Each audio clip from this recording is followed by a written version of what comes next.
And now your News 10 ABC Sports, sponsored by Albany Saratoga Centers for Pain Management.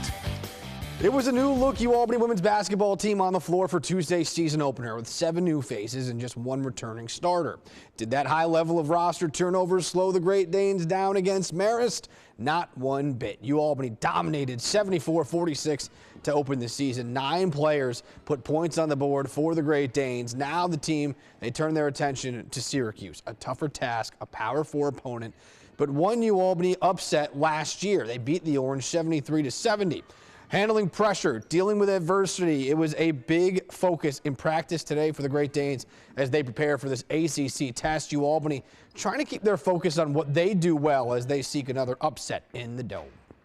I think, Syracuse is obviously going to be a really tough challenge. The game last year was just one of the most memorable, games of my career.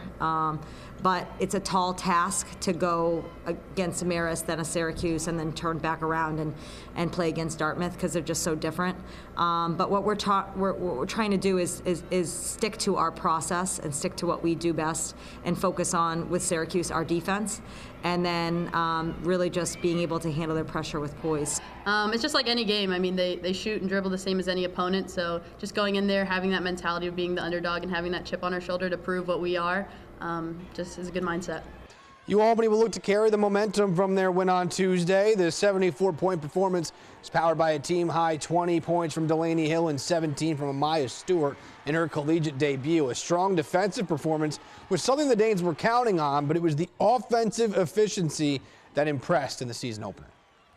I just loved how they shared the ball. That was one of the focuses for the game.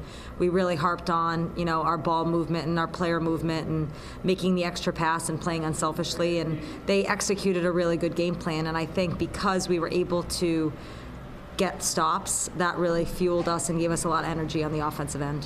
What we really emphasize and focus on this game is just how we work together and our chemistry. And I feel like the momentum from the crowd and just us using extra passes really just carried us through the entire game.